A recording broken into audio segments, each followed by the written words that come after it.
Hi everyone, my name is Karen, this is my channel RatherBeReading, and today I'm bringing to you a recent reads video.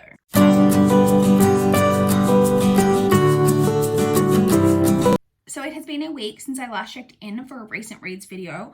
I read 5 books this past week, so a decent reading week, but I definitely need to up those numbers if I'm going to hit that Goodreads goal this year. I think at the time of filming, I still need to read 33 books in like 27 days, something like that. So still very ambitious, but we're going to do our best. But let's jump straight in and talk about the 5 books that I did manage to read over the past week. So the first book that I completed this week was The Unbecoming of Dyer by Michelle Hodkin. This is YA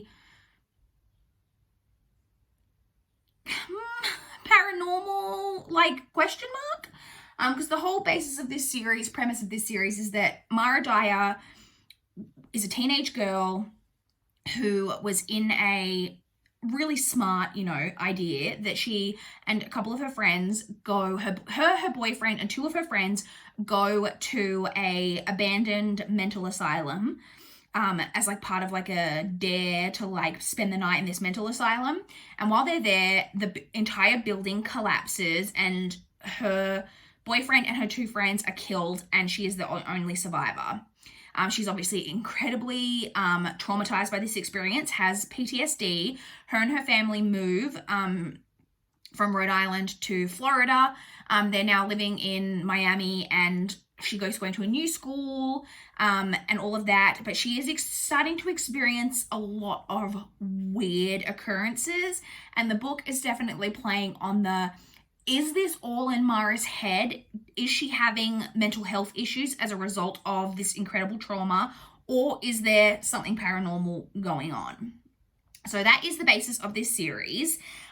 So let me tell you, the first page of this is like incredibly intriguing. I'm actually going to read to you this first little like opening bit, because like that really gets you hooked. So it's like, my name is not Dyer, but my lawyer told me I had to choose something, a pseudonym, a nom de plume, for all of us studying for the SATs. I know that having a fake name is strange, but trust me, it's the most normal thing about my life right now. Even telling you this much probably isn't smart, but without my big mouth, no one would know that a 17-year-old who likes Death Cab for Cutie was responsible for the murders. No one would know that somewhere out there is a B student with a body count, and it's important that you know, so you're not next. Rachel's birthday was the beginning. This is what I remember. So like that immediately like got me hooked into the story. This definitely has, so like there's a main like love interest in this who definitely falls into a lot of the like YA bad boy tropes. He's attractive and mysterious and intriguing, but kind of an asshole, that old chestnut. But I did like him as a character, and the book does do a good job of really leaving you really kind of wrong-footed and unsure of exactly what's happening. Like, is this mental health? Is this paranormal? Even if it's one or the other, what exactly is happening? It's all a lot, very strange, not really sure what's happening. This book one definitely leaves you off on a cliffhanger. So in the end, I gave this 3.5 stars. I then listened on audio to Idaho by Emily Ruskovich. I started this last week and I completed it this week, and I'm just realizing that I didn't write down the narrator's name, which I normally do. So let me just double check that. It was narrated by Justine Eyre. So this is a literary fiction with kind of a mystery bent to it. So it's basically about, it's kind of hard to explain. So it's about a woman who marries this man who has this traumatic thing that in his past where he and his first wife and their 2 daughters were like out in like a really, really rural area doing some like wood chopping, I think, or something they were. And basically his wife ends up murdering one of their daughters. I think he like murders her with a hatchet, if I recall. And then the other daughter has gone missing. The wife is in jail, has been jailed for the murder, and the missing daughter's never been found. And we're following several different perspectives, but we're following basically the story of that and how lives were affected, because we're following a lot to do with the second wife, the woman that this man marries following this really traumatic event. But we're also getting a perspective of the mother who's in jail. We get the perspective of her cellmate. I said we get the wife. We get a lot of different perspectives, and we also shift through a lot of different times. We go right back to when the husband and the first wife met and their relationship, and the beginning of their relationship and the birth of their daughters, and then you get a little bit around the crime. You get a lot in the current life of the second wife and all of the how she's experiencing things, and there's a lot. It's a really interesting premise. The writing is really beautiful. I really liked all of the writing, but you get 0 answers in this book to everything. It's just basically everything is left open to interpretation. And like, I'm okay with that to some extent, but it was too far for me in this. Like, you literally get nothing. You don't get answers to what happened with, and I don't know if this is considered spoilery. I apologize if it is that you don't get it, but I feel like you should know going in that you don't get answers to what exactly happened with the daughters and the mother and what happened back then. There's also kind of a side storyline going on that's kind of dropped in there that's really kind of random, and a lot of that is kind of left open to interpretation. There's just a lot. It's all open to interpretation. So it was like an interesting premise, and the writing was really beautiful, but you just really are left at the end of the book going, okay, but what happened? So I gave it 3 stars. Like, I honestly did think it was a good book, but there was just a lot for me that was left unanswered. The next book that I read was The Evolution of Mara Dyer. This is book 2, so I obviously can't talk too much about this because it's the sequel and I don't want to spoil anything from the first book. I read this one, was still very confused as to what exactly was happening.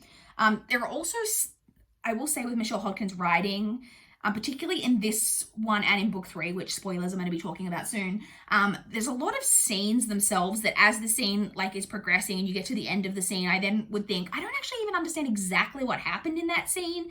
A lot of the way it is written is kind of confusing.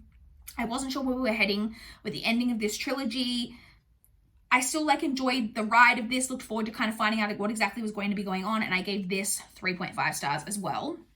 I then read one of my library books, which I've returned, so I'll put a picture up on the screen, but it was The Next Time You See Me by Holly Goddard Jones. And this is another one that's kind of hard to pinpoint exactly what I would describe this book as, because it's not women's fiction, because we're not really following the story of women. I mean, there are women in it, but we're also following men. It's shelved on Goodreads as a mystery and a thriller. It's not a thriller at all. I would say it's more mystery than thriller, but it's not even really a mystery because it's one of those stories where about probably less than halfway through the book, it's revealed to you kind of the reader kind of knows exactly what's happened, and it's more about the characters unraveling the story and what happened to them. So basically we're following the story of a teenage girl is walking in the woods near her house one day and she comes across a body. We're following kind of that story. That story doesn't go exactly where you would think it would go. But then we're also following a teacher of this girl. She is I think they're in 8th grade. She's her 8th grade English teacher. We're following her, whose sister has recently gone missing.